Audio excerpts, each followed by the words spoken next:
the chat what grass is always greener actually mean. Oh, wait. So what does it actually mean? The grass is always greener syndrome. Golf course? No.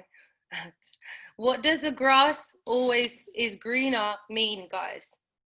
What is it? Because understanding if you have it is actually understanding what it is, right? So things look better on the other side. Yeah. What else does it bring up? When you hear the grass is always greener, guys, what does that bring up inside of you? Comparing your state, money to make money. Yeah. What else? What else does it bring up for you? Like what kind of emotions as well? When you're always comparing the grass is always greener, what kind of emotions do you experience? That's something that I'm going to cover in this training, guys. So I definitely do think that you should definitely get a notebook and pen, because you want to see if you have this. So what the actual meaning of it is, guys, is the grass is greener syndrome means that you have an inability to feel content with your life as it is and relentlessly seeking something better. So write that down. Grass is greener syndrome means that you have an inability to feel content with your life as it is and relentlessly seek something better, right? So we want to write that down, guys. It is a psychological thing, and if you're always doing it, it's actually a serious psychological issue. So you want to write that down. So if you always suffer from the grass is always greener syndrome, it is actually a mental health, it is actually related to mental health. But if you do it repeatedly through your life, throughout the experiences that you have, it's actually a serious psychological issue. So that's the reason why we're going over it today, because I feel like some people always do have the grass is always greener, especially in our industry with business and trading, because you see so many things. So in business, you see people rank up every day. You might compare yourself to them, but also in trading, you see people drop profits, and you see it online as well. And then you might compare yourself to them as well. And the thing is, guys, it's taken lightly, but the grass is always greener is actually a serious mental issue, right? So it's not something that you should take lightly, and you shouldn't just think, okay, it's normal to always compare yourself, because in actual fact, it's not. You might have in this industry that you're doing it more because there's so much exposure to a better life. So you might be thinking, okay, cool, now I have to really why isn't this happening to me? And that might happen. Now, put 111 in the chat if that's happened to you in this industry so far. Put 111 in the chat if that's happened to you, where you're just thinking, why is it not me? How can I seek that, right, when they have that? This is because, guys, when you're in an industry with making a lot of money, that happens. And when there's a lot of disparity as well, it happens in that kind of life as well. So say, for instance, you're in acting, right, and you're in LA or whatever, and some people have everything and some people have nothing. So they compare as well, because there's such disparity. It's not like everyone's equal. And in this industry, not everyone's equal because of mentorship, because of effort. A lot of people don't get effort, and that's actually one of the reasons why there's a lot of things going on. So yeah, you want to decide if you have this, and if you do you have it a lot? So what you really want to do, guys, is you want to have healthy relationships. But I'm going to go through the symptoms first. So write down symptoms of the grass is always greener syndrome, because I think this is important. You want to so if you have this syndrome, by the way, it's a syndrome, right? Don't take it lightly, guys. It is a syndrome. Okay, first thing that you will have is you're constantly noticing what is wrong. So write that down. Number one, constantly noticing what is wrong. And this is it's funny that I have this training on a day like this, actually, because this is something that I do as well. So it's not just you guys, we all suffer from this in some way, and it kind of hits us randomly. So if you're constantly noticing what is wrong, and it's ironic that I have this during today, but that's actually one of the first symptoms, okay? So constantly knowing what is wrong. Next one, write this down. And guys, make sure you do write this down, because our industry suffers from this the most, okay? So number two, being critical often on yourself. So you're being super critical on yourself. Like if you're actually making a win, you're like, okay, but why isn't it like this win? Like, why isn't it this win? And why isn't it this win? And if you're growing in your business by speaking to people, but they're not signing up, then you're like, okay, but why are they not signing up? So you're being super critical on yourself. And that's actually a problem, guys. Don't be too critical, okay? Number 3, your tendency to be a perfectionist. Now, guys, perfectionism, like, it doesn't work in this industry because you can't be perfect in the markets. The market is the market, right? You can't beat the markets. You can't bring emotion to the market. You can't deceive the market. You can't trick the market. You just got to take the wins and losses, okay? The main goal is to win more than you lose. That's it. That's all you want to do. Win more than you lose. But you don't want to win 24/7, right? You don't want to win 24/7 because you don't know how you're winning. And losing actually shows you, okay, another confirmation that you might need. So guys, make sure that you're not looking for perfection in the markets, because that's not actually a good, healthy mindset. And also, you don't want to be a perfectionist in general in life, because that's not a good person to be around. Okay, no one wants to be around a perfectionist. Do you know why? Because they feel uneasy. They feel like, okay, if that guy or that girl has to be perfectionist, then I have to be a perfectionist, and I'm not a perfectionist. So it makes them feel uneasy, and then they feel like you're being critical on them. So you want to make sure that you're not a perfectionist in that sense, because you will not only make yourself feel uneasy, but you'll make others feel uneasy as well. Okay, so make sure you write that down. Another thing, guys, is you always are on the lookout for a new opportunity, right? So write that down. You're always on the lookout for a new opportunity, right? So when you're in something, you're like, okay, cool. Now I want another thing. Now I want another thing. So you have a shiny subject syndrome, of like shiny object syndrome, where you're just always looking for a new opportunity. But when you start that new opportunity, right, when you actually start that new opportunity, you don't go all in, because you're then looking for another one and then another one. And guys, this doesn't work in trading, and it doesn't work in business, right? It takes time, and you have to understand that if it takes time, you're going to have to be invested in it first. So you're always going to seek other opportunities, but none of them will work because you're not focused. Next thing that you do, okay, this is another thing, and I want to know if any of you do this, is you sabotage things and run away. So if you guys feel like you sabotage things and you run away, that's another sign that you have this grass is always greener syndrome, right? That's another sign that actually nothing will make you happy, because you want to sabotage it and run away and you hide. Now, the reason why is because you seek perfection in yourself. And if you don't have that perfection, you feel embarrassed, right? So you want to understand that you have to commit to things in general for it to work out. But if you're always comparing yourself to others and always comparing your journey to others, then you end up changing that journey and quitting, and then they end up staying, and they're the ones that last, right? So you want to see if you do sabotage things and if you do run away. Another thing is unable to commit to things. Even if it's working out for you, but it's not working out as the best, but it's still working out and you're still happier, you still can't commit to it because you feel like it's not perfect. And then because it's not perfect, you run away. So that's another thing. Now, another reason why you might have this syndrome is you're future focused to the point you never enjoy the present. Put 111 in the chat if you've ever had that, where you're future focused, but you never enjoy the present. Yeah, how many of you guys have actually felt that? How many of you guys have actually thought, okay, cool, I'm always thinking about the future, that I'm actually never present and I'm not enjoying the present right now, right? That's another sign that the grass is always greener. So you want to make sure that you want to future focus. You want to be in the present. You actually have feelings of being trapped, right? So you have feelings of being trapped. How many of you guys have actually felt, put your name or me, if you felt that you actually felt trapped in a situation, right? Feelings of trapped. That's another feeling of the grass is always greener. Yeah, where you feel physically like you don't know what to do. That's another thing, guys. That's a really powerful thing that makes you run away, because you feel trapped. And that in itself is because you think grass is always greener. You're uncomfortable with boredom. That's another thing. You're uncomfortable being bored, right? You're uncomfortable being bored. And you use the phrases what if and if only. So write that down. You use the phrases what if and if only. And okay, so I see this a lot in this industry as well. You tend to be all talk and no action, right? So everything is like, yeah, I'll do this, but then there's no action to back it up. And you make impulsive decisions. right? You make impulsive decisions.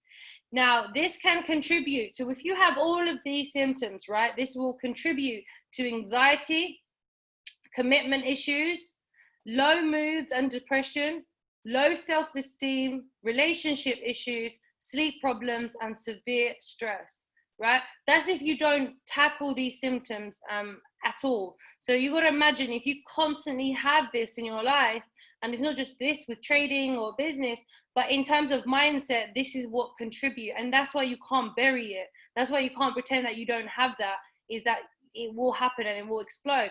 So you're probably wondering, what can I do if I have every single symptom, right? If you have every single symptom, you need to take this seriously from today, because there's a reason why you guys are on this training. There's a reason why you're hearing this. There's a reason why we're from all around the world and you are listening to this right now. So number one, identify where you have learned this habit. Identify where you have learned this habit. Now, people say, especially psychologists and stuff, did a parent always complain and see things that aren't good enough? So if you grew up in an environment, which is fine, where they seek perfection from you and they want the best for you, so they're doing it out of love, guys. They're not doing this to be malicious, but they always want the best for you, and they think that nothing is good enough for you. Then that can actually give you this syndrome, right? Because you actually feel like nothing is good enough right now. Or were you taught that you were never good enough, just as you were? Now, this is a bit more emotional and more in-depth, but you you have to go down so deep, okay? When it comes to this kind of syndrome, you have to go so deep, guys, because that's the only way you can really tackle it, okay? So you have to understand, when you go and look back in your past, did you feel that you were never good enough as you were? Because that's another reason why you might have this syndrome, right? Another thing that they say is, did you grow up in poverty?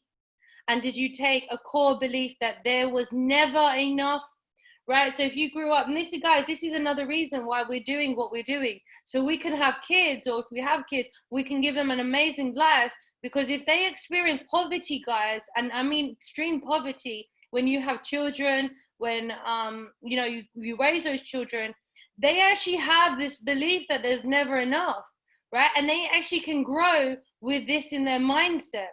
So if you don't give them abundance, right, and you don't, not with money, but I'm saying that abundant mindset, that there is money that can flow, then they start growing up, they're thinking that there is not enough.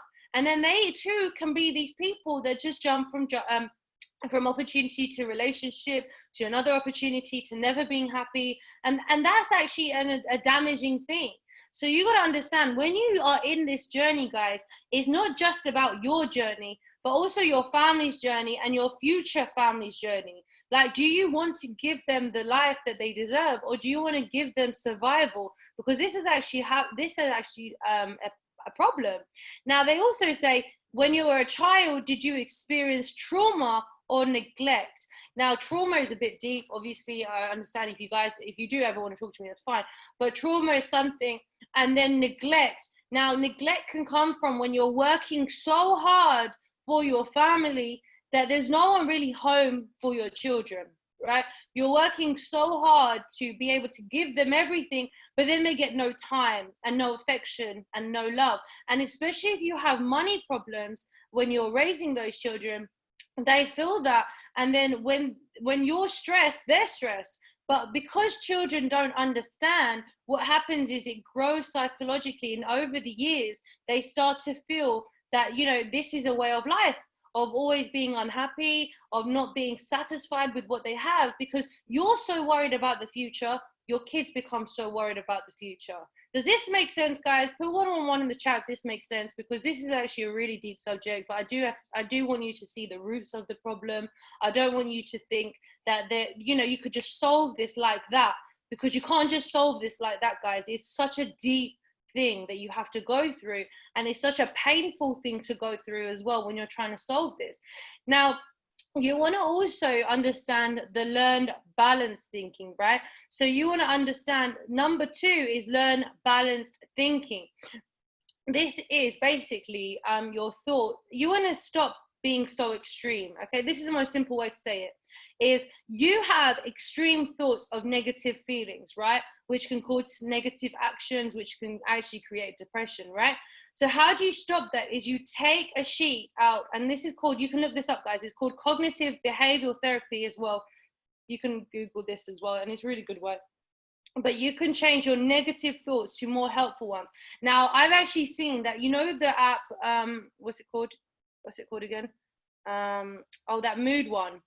That mood app that we give out, right? I've got it here. But that mood app that we give out actually does that for you automatically. So if you don't want, mood notes, that's it. Thanks, Louise. If you don't want to do all of this process, you can actually just download the app Mood Notes, and they do it for you. So when you write down how you feel, they're actually changing the thoughts of your feelings straight away, because they ask you really like crazy questions.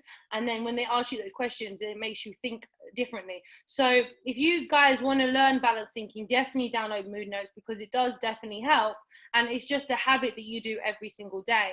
Now, number 3 is get gratitude working for you.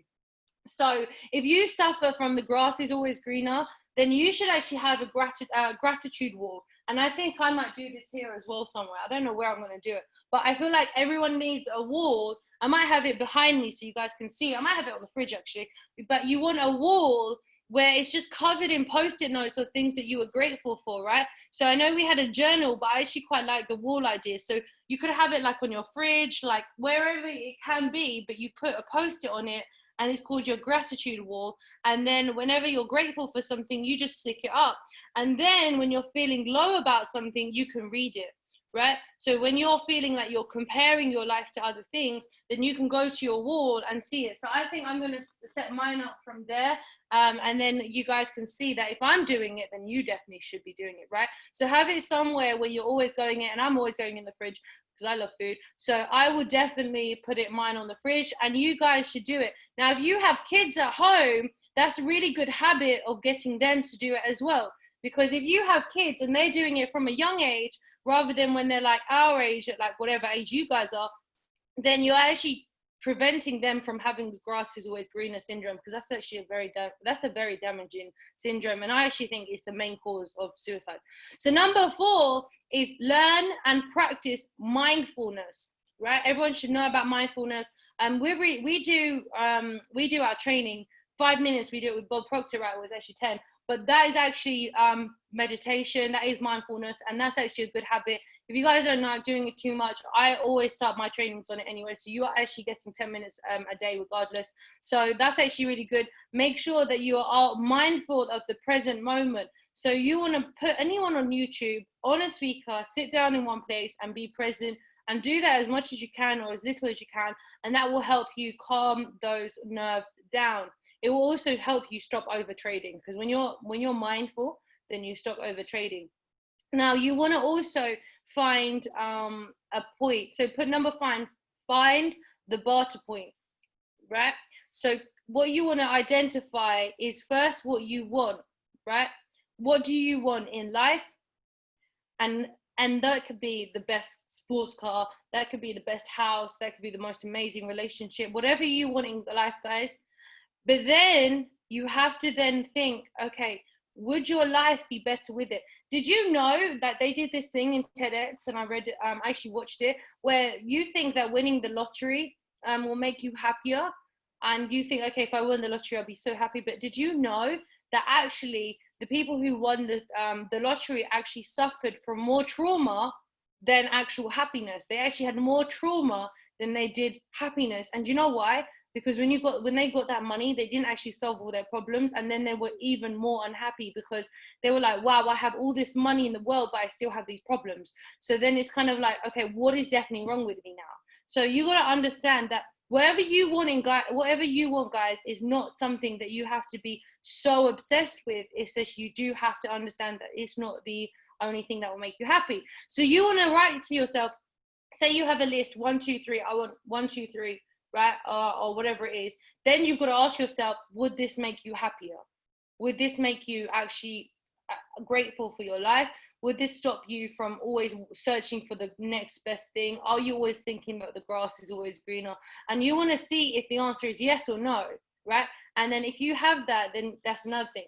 Now, number 6, guys, is taste test. So write down taste test. So what you want to do is you want to stop the addiction to feeling bad by getting a taste of what you want as soon as possible. Now, we call this actually manifestation, right? So we actually feel that if you, say you want something and it's amazing, you want to take a taste from it first and be like, okay, this is cool. This is me manifesting it. So it's kind of like you're having a taste of it and you're having a reality check, but you're not obsessing over it. You're not being like the most obsessed, like you are only happy if you do this, right? So you want to try out. So if you want to buy the best car in the world, go and drive the best car in the world. That will help you. If you want to have the biggest business in the world, work hard to have the biggest business in the world, right? Or speak to someone who has the biggest business. You want to actually taste test what it feels like to be what you want to have, okay? And that will help you. So for us, it could be demo account. If you feel that you have too much greed right now, then you can actually have your demo account and then just taste test, like however long it takes. It doesn't matter. Like at the end of the day, you'll get it out of your system if you actually see how it is in real life, right? And the final thing, guys, that I want to, before I end my training, is talk it out. Okay, number 7 is talk it out, not just with friends, but everyone, like anyone that's close to you. Like you can even talk to a counselor, you can talk to a psychotherapist, you can talk to anyone you want. And you can just talk out like how you're feeling. Like if you're always dissatisfied in life, then you can talk to us as well. You can talk to myself. Like you can always talk to someone here, guys. So don't think that if you're always feeling dissatisfied, you have to shy away. Because do you know what? When you go into a little shell, that actually makes it worse. So you want to talk this out and you want to be as open as possible, because once you talk it out, you actually shift your perspective, right? And guys, if you want to shift your perspective, you have to talk it out. You can even speak to anyone and understand that, you know what, like if you feel rubbish about something, then you can talk about it and feel better about it because you're shifting your perspective. So that's it for me, guys. I hope it was valuable for you. I hope you kind of see where issues could arise if you're living your life like this. This training was more about kind of helping your life rather than just helping your trading and helping your business. But I do definitely think that if you're always thinking that the grass is always greener, then you will suffer in trading and in business. So it's connected. But yeah, I hope you guys, if you have any questions, feel free to ask. But yeah, Ads, are you ready to go? Let's go. Ads, I will make you host for your section. I look forward to it, guys. But make sure you do definitely take note of this one. Make host. Let's go. Thank you so much for that training, Tyreen. That has been very helpful. Especially, you know, a lot of us are always seeing that the grass is always greener. I'm always seeing it mainly on the golf course, and it actually isn't. You know, those are sometimes the hardest putts to take. But yeah, you know, in other areas of life as well, this is a very helpful training. So can we once again say thank you, Tyreen, in the chat before I do move on?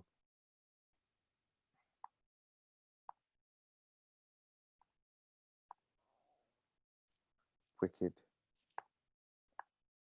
All right, moving forward. So today I was going to talk about backtesting. Yeah. So backtesting is something that we all need to do. When it comes down to trading, it will help you increase your confidence. And a lot of people have been saying they're not really confident in their setups. They're not really confident in this kind of market. They're not really confident in this pair. Yeah. Listen, I trade one of the hardest pairs out there, and I'm very confident in it. Yeah. But where did this come from? This came from multiple years of backtesting. Yeah. Now, backtesting can be done in a very short period of time. It can be done within an hour, 2 hours, 3 hours. And ask Tyreen, sometimes we even sit down and we have backtesting sessions, yeah, over like 1-2 hours even. Yeah. We look at a strategy, we backtest it, and on our pairs, and see how well it did over the past 2, 3, 4 months, sometimes even a few years. Yeah. But backtesting will give you that confidence in your trading, in your setups, and yeah, within your profit making, basically. So it will also end up, because you're practicing some certain strategy or looking for a certain markup or something to happen. For example, let's just say you're backtesting to see how Fibonacci works, for instance. Yeah. You're backtesting to see how Fibonacci works. The more and more you do it, the more and more better you're going to become at it. The more you're going to start to notice where the Fibonacci levels are. The more you're going to notice where these retracement areas are. There's so much to a strategy. There's so much to a currency pair that you don't even know yet. Yeah, that you need to start understanding and knowing. Now, a lot of people want to trade so many different currency pairs, but can't even understand even one currency pair. Yeah. What time of the day is it the most volatile? Yeah. I can tell you guys more than probably what you know about your own currency pair, and I don't even trade it. Yeah. I can tell you, you know what, your currency pair is volatile during this times. Yeah. Your currency pair moves this amount in a day. Your currency pair, yeah, once it hits this level, it cannot drop anymore because economically it does not make sense. Yeah, you need to understand these things, these many different things about your certain currency pair. And this, the cat's back to listen to me again. Yeah, your certain currency pairs, you need to understand every single little thing about your currency. Yeah, so this will help you understand your strategy a lot more as well. Yeah, so there's 3 reasons why you should backtest. Number 1 is strategic insight. So the main benefit of backtesting is that traders can determine whether their chosen strategies will deliver their expected returns. Yeah, so it's your strategy insight. Is this strategy good for you? Yeah, does this strategy work for you? Is it going to give you the returns you are looking for? Is it going to keep you in the markets for as long as you want it to keep you in the markets for? Does it line up to your entries? Yeah, does it line up to all the things that you are looking for in a strategy? Next is practice. Yeah, if you have the replay tool, or if you paid for TradingView, you should have the replay tool. This is a very helpful tool, and I use it all the time, literally all the time, when I'm educating people, even on my own backtesting. Yeah, I run through practicing at all times using that replay tool on TradingView. Yeah, and it's very helpful. So now the second point is that you get a lot of practice from trading without even having to enter trades on your own account. Yeah, without even having to enter trades and mess about with stop losses, take profits on MetaTrader. You can just do it directly on the screen. This also helps you delete the money side out of the FX trading world. Yeah, if you're just trading this, for example, one sec, look, let me just share my screen. So, all right, look, say you're just thinking about entering a trade right here, for instance. Yeah, let's just say you're thinking of entering a trade right here, for instance. Now, you can leave this on the screen and watch it go into profits or into loss, yeah, yourself. You don't have to continue looking at your phone. You don't have to. And it is the money factor, and it's the phone factor, continuously looking at your MetaTrader, that will actually end up losing your mind.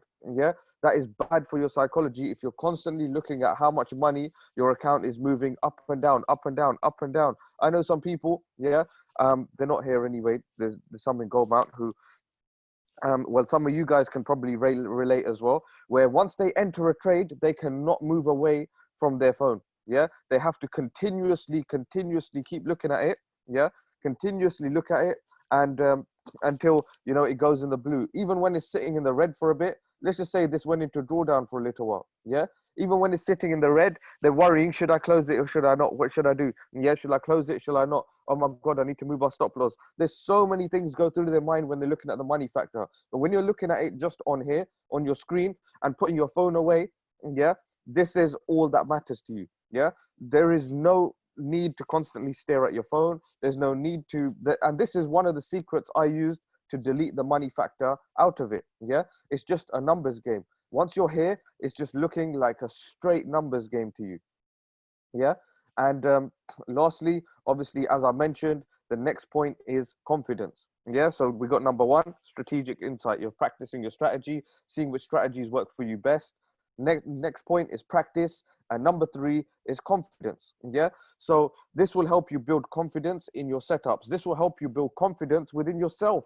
Yeah, knowing that, you know what, every time I have placed this trade, or every time I have laid this strategy out, yeah, in front of my face, on the strategy tester or on TradingView, every time I've looked back at it, in fact, not every time and every strategy is 100%, but yeah, 80% of the time it has gone the right way, exactly where I thought it would go. Yeah, This helps you build confidence within yourself. This helps you build confidence within your trading. This helps you build confidence within your future trades that you're going to place. And this helps you already build confidence that, you know what, in the future, I already know the money is set out for me. I'm going to make it. Yeah. Especially if I know, okay, I can catch, yeah, successfully using this strategy that I've just tested, I can catch a good 50 to 100 pips per trade.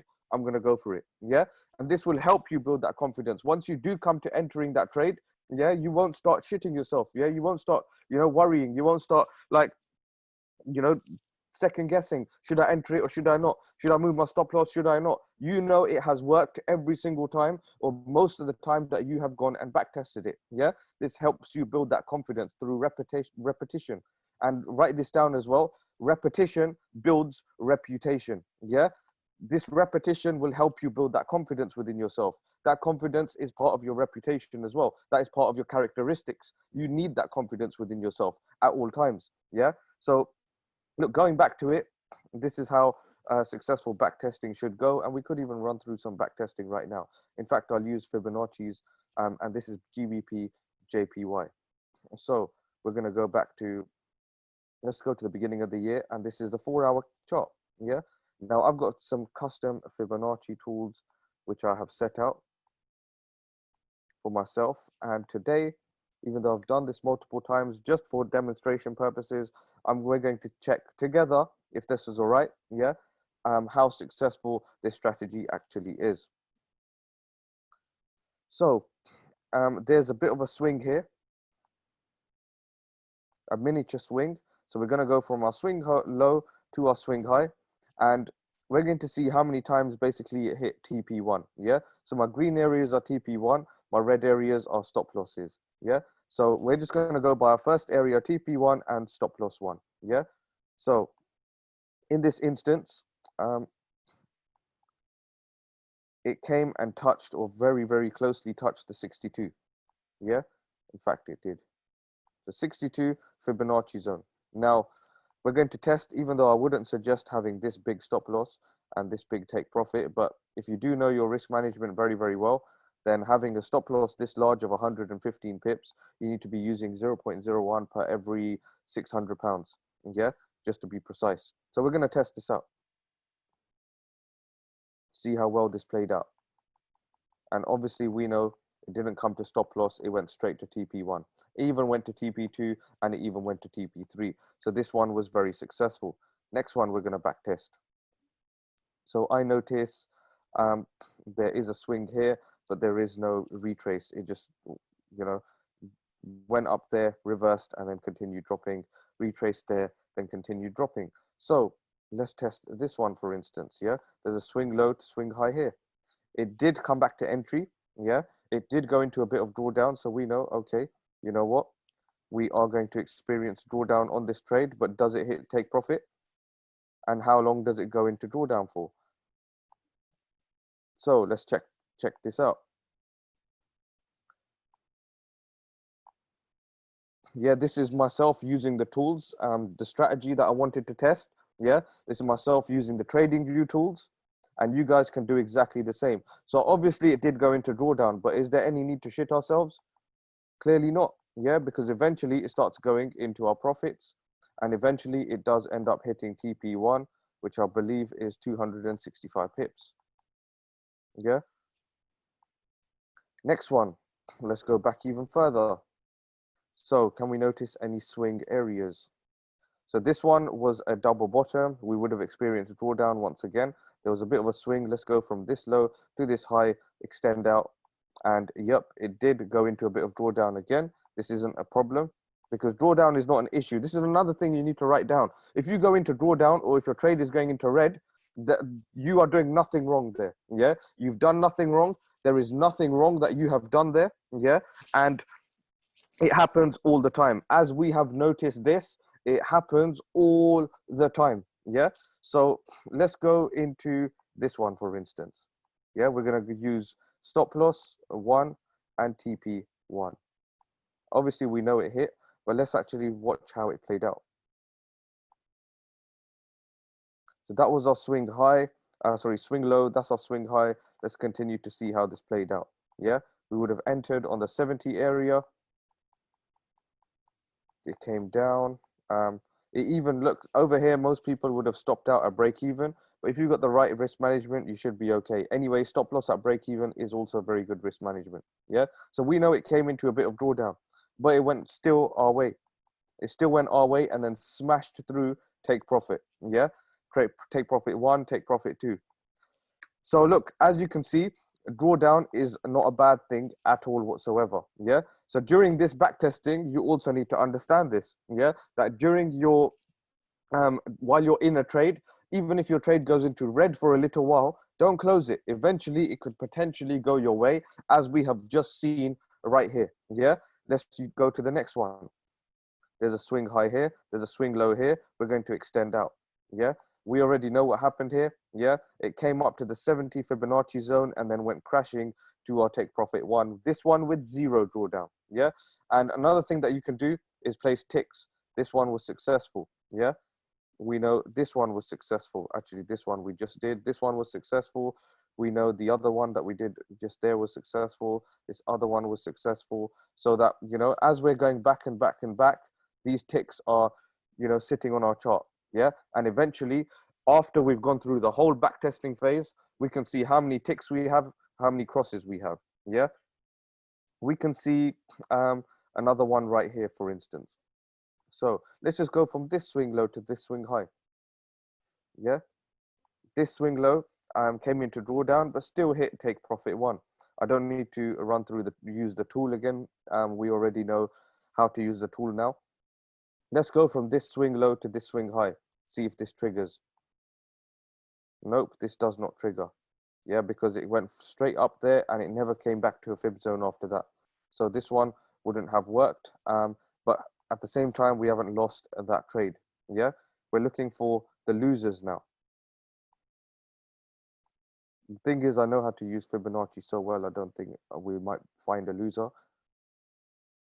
Okay, this one, we haven't even entered the trade because it never entered our zones. You know what, just for let's just pretend I'm a dumb person and I'm new to fibs. Yeah, here we go. Let's go and hit a loss now. So we're back testing this. This comes into our fib zone. We're going to use stop loss one, take profit one, because we do need some losses on this as well. Yeah, we can't just keep having ticks. Okay, so we're testing if this is successful and if straight away the next candle came and whacked our stop loss. Yeah, so obviously we need an X on this. Does this make sense so far, guys? Yeah, does this make sense? Also using the fib tool, I also hope you guys are also understanding how Fibonacci works as well, how pullbacks work, how retracements work, and etc. Yeah, where to pull your fib tools from, swing high to swing low to swing high, which kind of market you know you need to be in at all times. Yeah, so this is what I do right at the end. I go back and count how many ticks we have, how many crosses we have. Okay, in this instance, we have 1, 2, 3, 4, 5 ticks and 1 cross. Yeah, so this is all you need to do. Now you need to also work out your entry criteria. Yeah, so if you're going to enter on a fib zone, you need to understand which fib zone you're going to enter on. Yeah, so if over here, we would be personally entering at the probably these, I would say the 70 zone. Yeah, we wouldn't have guessed it would go to the 79, to be honest. Just looking at this replay tool one more time. Yeah, where would you enter this? Just looking at this. Yeah, I know obviously everybody's going to say 79, but what is your criteria for entering at 79? Because even I can't see that. Yeah, me personally, I would go for the 70. And why is this? Because if you look around this 70 zone area, we see quite a bit of rejection in the past. Yeah, especially this candle, especially this rejected, especially this rejected, especially this. So I would personally go for the 70. Yeah, so let's see how well the 70 zone does here. This might hit stop loss. This might hit take profit. We don't know, but let's see. Yeah. So I would go into for the 70. We experience a little bit of drawdown, still a bit of drawdown, still a bit of drawdown, and then straight into profits. And eventually hitting TP1. Yeah. So this is another thing you can write down. How many trades you've entered that go into drawdown if you're a bit of a perfectionist. Um, you know, you can go for the sniper entries if you don't really are worried about that at the moment. To be honest, it's not really an important thing. As long as it doesn't whack your stop loss, you're okay. Yeah. And over here, it didn't come and hit our stop loss. We entered at a decent point. Yeah. It didn't go below even our entry points, or sorry, even below our main 100 point. It went straight past our 0 point and hit the take profits. Yeah. So drawdown is okay. Drawdown is fine. This is another thing I want to implement into you guys as well. If you experience drawdown, do not worry. I see so many people experiencing drawdown and then quickly closing their trade out, thinking that they are wrong. Yeah, you are not wrong. As long as you have your stop loss in place that works and fits with your strategy, you are all good to go. Trust me, you are completely good to go. Yeah. When I'm snipering, obviously, I only have a very small stop loss. And even the other day, like I mentioned, I hit my stop loss of 8 pips. Yeah. Even though that is a very small stop loss, 8 pips is very small. I still ended up hitting it. Yeah. And what the annoying thing was if I had a 12 pip stop loss, I would have been completely fine because it hit my stop loss and then went down to take profit. Yeah. Which was very annoying. So these are things that I can even learn as I'm going along as well. Not every trade is going to be a sniper. Every trade, most likely every trade for you guys especially, will go into a bit of drawdown, but it's okay. Embrace it, understand it's part of the process. Yeah. When I was first starting off, I used to experience drawdown all the time, but you learn to live with it. It's okay. Not every time you're going to be a sniper. In fact, I'll tell you the reality, and I'm sorry to say this, but it may take you about 2 years to become a very, very solid sniper. Yeah. You may get the odd snipers once off, and very well done. Hats off to you, but it won't happen every single time. So you need to understand and live with drawdown for now. Yeah. You need to take it on board and understand it's part of the process. Embrace the drawdown. And it's only when you start embracing it, then you start to get those better entries. Yeah. It's only when you accept that it's part of the process is when things only get better for you. Yeah. So that's how you successfully backtest a strategy. If there is anything else, let me just check my notes. Okay, here's the final one. So work out from your, and I won't take too long, by the way. So work out from your strategies that you have learnt in IM Academy, from everything that you have learnt from us, from Tyreen, from yourselves, through your own backtesting, what strategies fit and work best with yourself. Yeah. Understand these things, because some strategies may work for me that may not work for others. Yeah. Maybe sessions, I trade open sessions. I don't trade closing sessions, but closing sessions may work better for others than they do for myself, for instance. Yeah. Let's say people trade mid session. That may work better for others than it does for myself. You need to understand, and yes, Cat's back to listen to me as well. He's going to backtest today. Watch. Yeah. So look, you need to understand what strategies work best for yourself. Maybe Fibonacci doesn't work for everybody. Yeah. But it works very, very well for myself. Yeah. Maybe things like divergence doesn't work for everybody, but it may work for myself, or it may not work for myself, but it works for others. Moving averages, I can tell you right now, definitely doesn't work too well for myself. Yeah, because I'm not really a laggy person. Yeah, I prefer doing things bang on time. It just fits with my personality. I need things early, in fact. So using a lagging indicator like moving averages does not really work for my own. It might for my own trading style, and not just my trading style, but my own personality. Yeah. So every time I do enter, even if it does go into profits on a moving average, it may just frustrate me. Yeah. So instead of having strategies that frustrate you but still work, go for strategies that actually work well with your own personality, with your own psychology, with your own personal well-being. Yeah. Some people, like one of my friends, trades gold too much. Yeah. He over trades gold way too much. Yeah. And he always tells me, you know what? Oh, there's an entry right here. It's lining up to my area, but it doesn't line up to my area, so I'm not going to enter it. Yeah. So, but he enters it and he goes straight into profits, which I'm glad he does. Yeah. I don't sit back and think, oh, I wish I entered that trade. I wish I listened to him. No. Yeah. It doesn't work with my strategy. It doesn't work with my psychology. Trading at 8 p.m., 9 p.m. doesn't really work with my, personality. Yeah. I'd rather do other things at 8, 9 p.m. Yeah, whereas with him, he's like a anytime, any place kind of person. Yeah, whenever his strategy lines up, he'll enter, he'll go for it. Yeah, for me, his strategy doesn't work with me really well. His psychology or psychological timing doesn't work with mine very well. So I'm happy for the way he trades, but I'm not going to bring that onto my way of trading. Yeah, like I said, find the strategy that works with you best. Backtest the hell out of it over the last 2 years. Yeah, and also, don't be a jack of all trades and a master of none. Find those 1 or 2 currency pairs that you are going to stick with and stick with them. Yeah, stick with them for a very long time until you learn every single little thing about that one certain currency pair. Yeah, if you're going to trade, let's just say, USD JPY. Yeah, if you're going to trade USD JPY, understand every single little thing that is happening with the US. Understand every single little thing that is happening with the Japanese yen. Understand the opening times, understand the volatile times. Yeah, understand every single little thing about this certain currency pair, including the fundamentals. Yeah, including the main thing that you need to understand, in fact, if you're trading USD JPY, is you need to know the monetary policy of the Federal Reserve and the Bank of Japan. If you don't even know this, but you're trading USD JPY, you need to know this by the end of today at least. Yeah, every single one of you need to understand what kind of bank is backing each of your currency pairs. Yeah, how it works, the simple main building block of that very currency pair. But yeah, other than that, I hope this has been very helpful. I'm going to hand it back to Tyrene. If you do have any questions, obviously fire them away in the chat. But yeah, I'm going to hand it back to Tyrene. Thank you guys for listening. I hope everybody starts backtesting from today onwards, and I will keep an eye out on whose trading has really improved and whose hasn't, just simply directly through backtesting.